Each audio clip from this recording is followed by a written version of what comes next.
Religion seems archaic and destructive to many people living today. So we asked our experts if a modern life and a religious life were in fact compatible. We dove into the effects of modern life on identity and the values of the environments in which we live.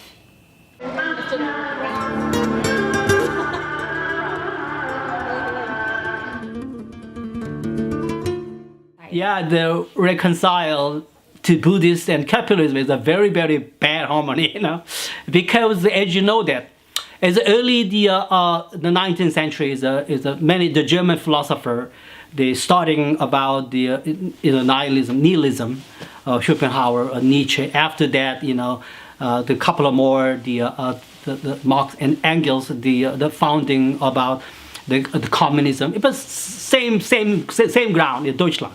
The Germany is a German philosophy. They have a very different than all other, because they create something is the New Age philosophy. It's early 19th century. At those days, those philosophers, they some kind of hint, some kind of the idea from the Buddhist teaching. The Buddhist teaching is basically very socialistic idea, sharing, live together. Also, karma we share. A lot of people say karma is just my karma. No, it's not. Karma we share too. So the sharing, reconcile. That is the Buddhists still have a problem with the very strong the materialism or capitalism. But this 20th century, Buddhist people trying to fit into the capitalism and materialism. But we always teach the people, you don't have to fascinate about those materialism or capitalism, and you have so strong the passion to follow such as the material. Actually, they give you the nothing but stress and agony or a lot of suffering. So as I'm a Buddhist leader and I actually leading my sangha as well, I always insist about how is nicely harmony between the old ethical tradition as a Buddhist tradition and very fascinated the capitalism. Between two, I want them people said is a middle path. Take the middle way, don't shift it to the extreme, but making it a good harmony that is good reconcile between the two philosophies. When people say that Islam is not compatible with the West, I think they're not being clear in terms of what do they mean by Islam and what do they mean by the West. And I think when we look in and say, well, what do you mean by the West? If we're talking about the West in terms of post-Enlightenment ideology of secularism, that's one way of defining what the West is. If by the West we mean remnants of Christendom, that's another way of defining what the West is. So really, when you look at Western civilization, there's three main forces that contributed to the formation of the modern Western civilization. One of them is the Greek-Roman thought, Romans in terms of political, Greek in terms of philosophical. Then you have medieval Christianity, and then you have this new Enlightenment secularism. And the Western civilization is kind of a conglomeration of these three forces. So I think the West is not so monolithic or black and white as people make it out to be. So we have to clearly define what we mean by the West when we're trying to define whether or not Islam is compatible with it or not. Just my personal reflection, growing up in the West, being born and raised in America, living in Europe, I think it's very compatible in the sense that Muslims can practice their religion freely currently in the West for the most part, and there are many values that overlap between the religion of Islam and Western society. And I think Western society or Western civilization is fluid and is flexible and is malleable, and it can potentially mold itself to be more in line with Islam or less in line with Islam. So I don't think it's fair to say that the West is clearly defined as one particular way, because there's a sense of openness to it, and there's a sense of being able to modify it to fit whatever people are kind of feel is for their own betterment. So I don't think that there's any direct conflict between Islam and Western civilization as it stands in the way that I'm seeing Western civilization. When you go to the mountain, you see the 1,000 different trees. They're all different. Some are the short, some are the tall, some are the lots of leaves, lots of trunk, branch, but every tree is different look. Human beings, same way. You know what I'm saying? Human beings have a very different respect, different idea and different dream, or different, how can I say, different talent. See? I really like to respect every individual, the different talent and different dream. You cannot be everybody be a doctor, or you cannot be everybody and the like Steve Jobs, everybody's a big money maker. No, you can't do that. But respect who you are and what you dream about. This is more important. I would like to raise, as a parents, raise your baby or your next generation. Not what you want. Most important, what they want. See? And what society needed. This kind of thing is important. Is everything is the money, honor? Well, that's everybody's dream. But as I said, everybody have a different size of a capacity. Okay, understand that? You know, somebody have maybe 2 gallons capacity, but some people have only the quarter, maybe a few ounces capacity. You can push it. So this is how to, as a parents or as a family member, is to recognize every individual, you know, their dream, and also plus some kind of wonderful assist. You know, this is very important. You only have the capacity of a quarter gallon, but you push to put it on the 1 gallon, then you got trouble. See, people is not happy. See, so we educate or cultivate our children, our student. You know, this is as a teacher, as a parent, is very, very important to recognize who they are. It's very important, you know. Also, to respect what they want. Everybody want to be rich. Yes, on the capitalistic situation, of course. But you have to guide the people. It's very important. When I work at the, I was young, I was 20. I work at the some aerospace company. Okay. And I was a drafter, aerospace, the industrial drafting. That time, no CAD/CAM, no computerized, everything by hand. And one of our machinists, you know, the machinist, he's the operator, milling machine operator. Okay, he has a bachelor degree from the UCLA. You understand that? He got a degree from UCLA, but he working in the machine shop and operating the milling machine. Often I ask him, you have a degree, but those days, the bachelor degree is not like this time. Only a few people have a bachelor degree back in late 70s, you know. He said, because I happy working in the machine shop rather than sitting on the office. See, so, everybody have a different capacity, have a different dream. It's the beyond education, you know. So this is how we're gonna understand it, what the people really wants it. I wanna be an actor. I wanna be a social servant. I wanna be a singer. Yeah, this is very important. Not everybody want to be a moneymaker, like Steve Jobs. So, you know, we wanted good harmony. This is a very important thing. How to recognize individual. We have to recognize people, what is the best for them.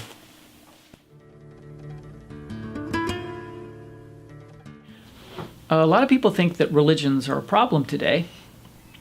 I guess I'm one of them. But I think religion has always been a problem, for good or for ill. Religion has always been a problem. There's a great deal of talk about what's called globalization.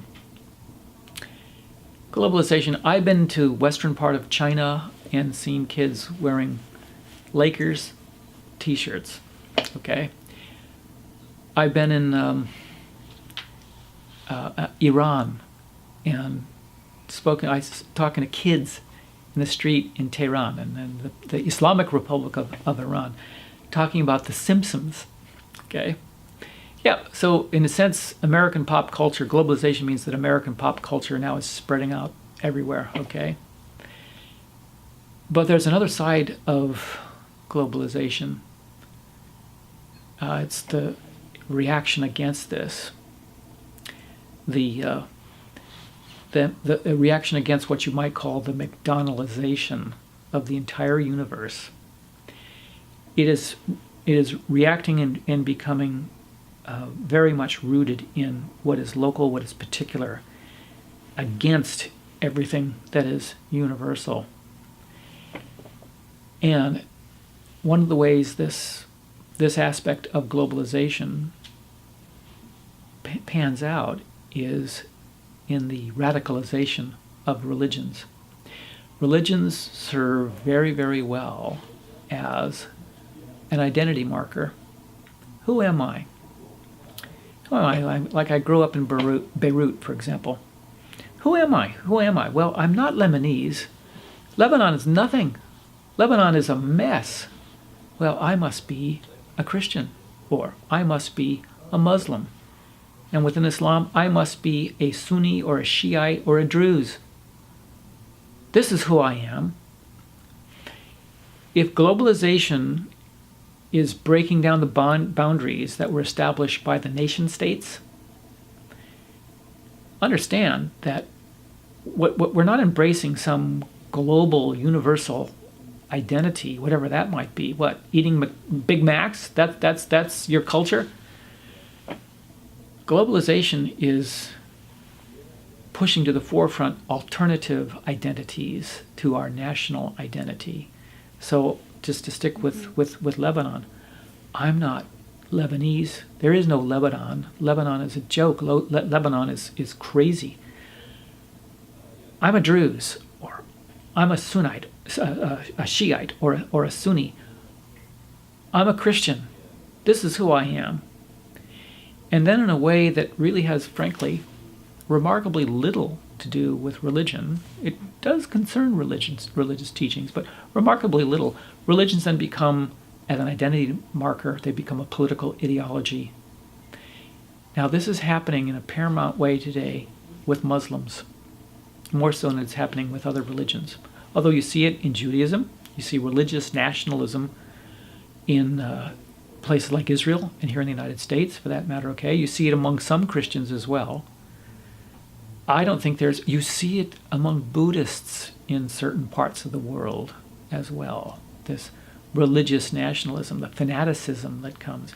Even Buddhism, yes, even Buddhism. Let's not be romantic about Buddhism, okay? And what's the response here? You understand that in some parts of the world, being a Muslim gives you more stability, it helps you to make sense out of life. It's going to support your family more than being secular, because the secular world of the nation state, whether it be Iraq or Lebanon or various other parts that are traditionally Muslim parts of the world, it's breaking down, and religion, Islam, is taking its place, and it's a politicized version of the religion of Islam. It's highly politicized, and it's also a version that feels under siege, because not only does globalization want to feed our kids Big Macs, but also wants to apply with movies, with pornography, with images of women that I wouldn't want for my daughter. There is a reaction, and Islam then becomes this ideology that drives this reaction. It's an enormously complicated problem, okay? So, what do we do about this? Well, the only solution that I can imagine is perhaps not very satisfactory. It's this. every time I hear about some atrocity being committed in the name of Islam, I say it's time for me to reach out to my neighbor who is a Muslim and befriend them. It doesn't mean that I can understand them right away, or I can accept everything they say or teach or do right away. But I want to sit down with them and I want to open my heart to them in friendship. This is what I say is the meaning of interreligious dialogue. The point of interreligious dialogue is not to learn things and not to kind of understand that's all preliminary, okay? Ultimately, the purpose of the dialogue between Catholics and Muslims, Catholics and Buddhists, Catholics and Jews, or Jews and Muslims, or Hindus and Muslims in India, the purpose of the dialogue is to build bonds of solidarity. That if you're a Muslim and you're my friend, then I'm not going to let anybody throw a bomb at your mosque. If you're a Jew and you are my sister, my brother, you're the one that shared your faith with me, then I'm not going to let anybody spray paint a swastika on the front door of your synagogue. You're messing with my friends. I know these people. I'm not a Muslim. I'm not a Jew. I'm not a Buddhist. But these people are my friends. I know them. They have shared themselves really important things with me. They're my friends. There is a bond of solidarity that unites us. We don't agree on the details of teachings. No, the differences are frankly, it's the differences that keep our friendship so vital. They are my friends. And if you're going to mess with them, then you're going to mess with me. I'm going to stand with them. I think this notion that religion is a source of evil and is causing problems in the world and all of that, I think it's an overgeneralization. And it's an unfair generalization. Because it really depends, number one, which religion you're talking about, and two, what interpretation of that religion are you giving. So yes, there are religions that if you look at them, they have a built-in sense of injustice in them. I don't believe that all religions are just and all religions are good. At the same time, there may be a religion that's generally good and just, but the followers, through their interpretations of that religion, have made certain things unjust about it. So there's two aspects. One is the religion itself and how you're judging that religion based upon its texts and its values and its orthodoxy, whatever you want to call it. And the second aspect is how people are viewing that religion that they have. When it comes to the religion of Islam, as a Muslim, I believe that Islam is a very just religion. And there's no sense of injustice in it. So when it's practiced properly and when it's understood properly, it is a very it's a just religion, and it's bringing goodness in the world when people understand it correctly and practice it properly. Now, yes, there are some bad sheep and some bad apples in the community, but actually looking generally across the board, across the Muslim world, I think 1.6 billion Muslims, according to the Pew Research Center, maybe less than 1%, probably 0.1 or 0.01% of people are actually the ones who are causing problems in the name of Islam.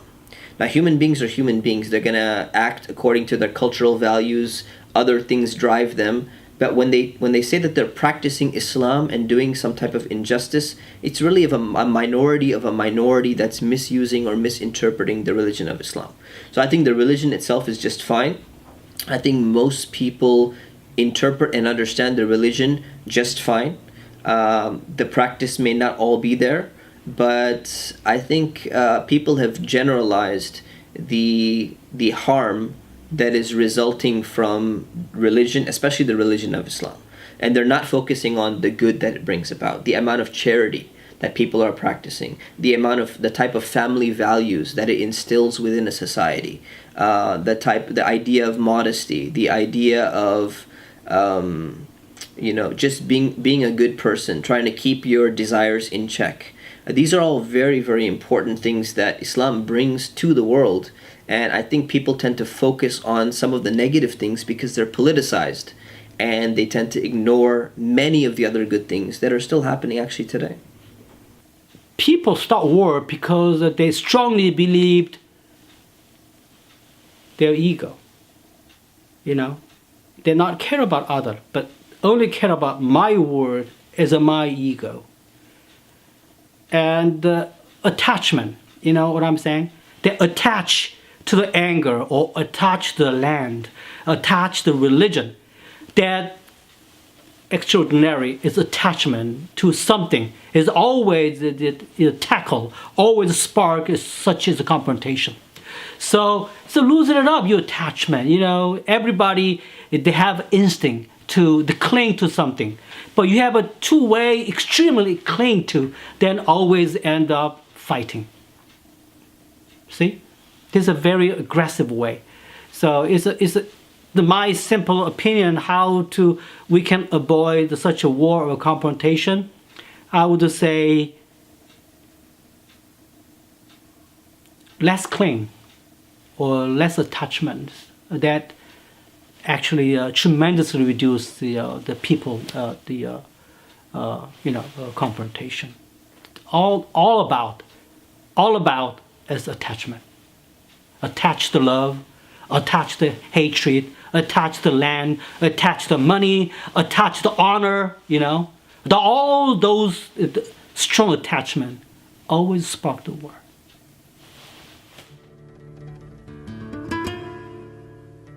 Professed atheists,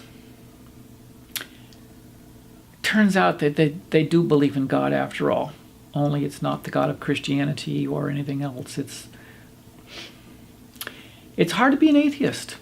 It's much easier to be a believer in God, okay? And what I mean to say is that, you know, try to be an atheist. So don't make a God out of your ethnicity, out of your race, out of your nationality.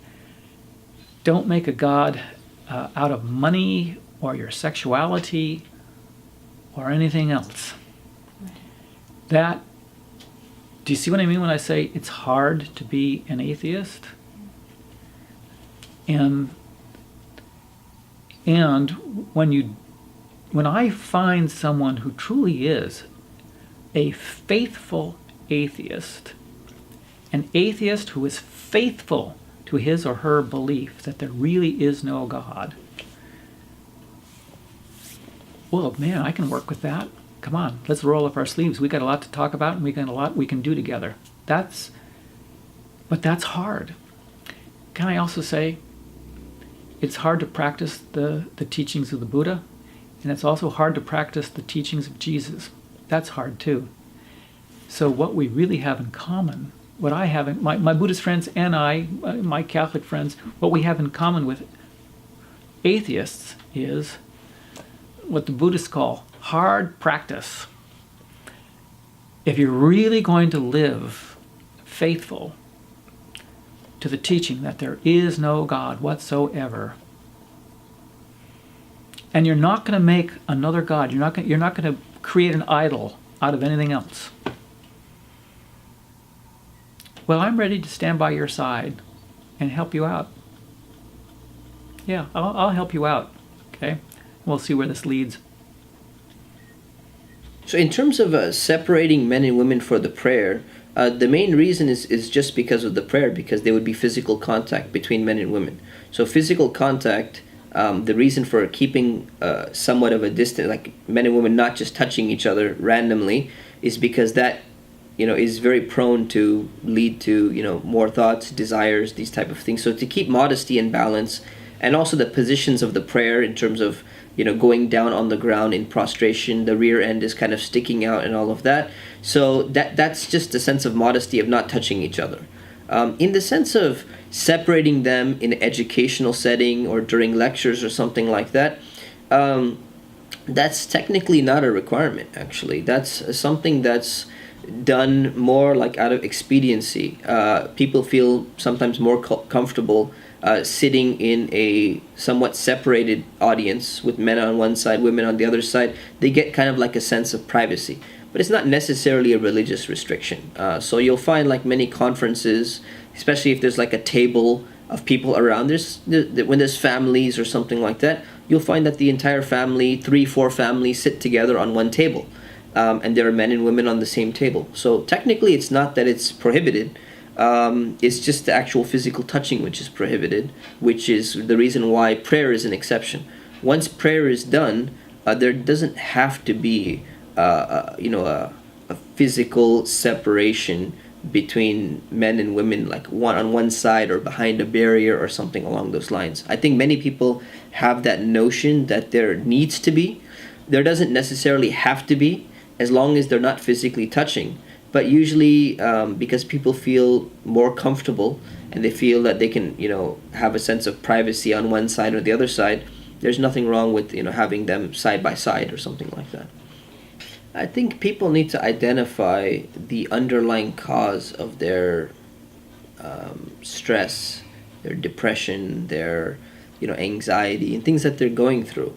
From an Islamic perspective, when people have a purpose in life and they're convinced and they're clear about their purpose in life, the more they remember why they're doing what they're doing, and the more they focus on the end goal, and that is really the pleasure of Allah, earning the pleasure of God, it's so much easier to deal with all of these things. And I think one of the reasons why people tend to get very stressed out and go through a lot of difficulties and all of that is because either they're very shaky in their faith, or they don't really have a true purpose to live for. And people kind of construct their own purpose in terms of, my goal is to, fight against poverty in this world. That's kind of a goal that is constructed by the person itself. So it's more of a relative goal. There's an ultimate purpose behind life from an Islamic perspective, and that is, why did God create me? I mean, what's the ultimate purpose? Why am I actually here? And I think because many people, they don't have convincing answers to these questions, it's so much easier to fall into a state of depression, anxiety, confusion, and these are kind of the things that are marking our age nowadays. The famous German philosopher Nietzsche, he was talking about this idea of nihilism. When people don't really have faith in God anymore, they don't really have belief in religion anymore, they're going to end up saying that there is no purpose in life. Now, how do you deal with that? Now, if you believe that there's no purpose in life, there's nothing really to live for, you don't know why you're here, then you have to figure out a way to cope with that. And however much you try, however many strategies you have, it's not going to be a comprehensive solution for most people. So I think the real solution is to get to the bottom of this and understand that when we realize we are here for a reason and we have something to live for and we've been created for a purpose, and the purpose is not just to be fulfilled, but to fulfill a responsibility that God has given to us or placed on us or empowered us with. We have something to live for, and we can channel everything, all the difficulties, all the challenges that we go through, the frustrations we go through, we can channel it through this lens, and it makes it much more easier to cope with these things. The Buddhists believe very strongly the pratitya samitipada. The full word hetu pratitya samitipada. Whatever the materials arise, whatever your emotion is arise, is always due to the condition. So where and when, what kind of condition you deal with it, your emotion or whatever material have a very different react, which is you're the same person. But you living in area is a lots of love and the good families, an area of no war.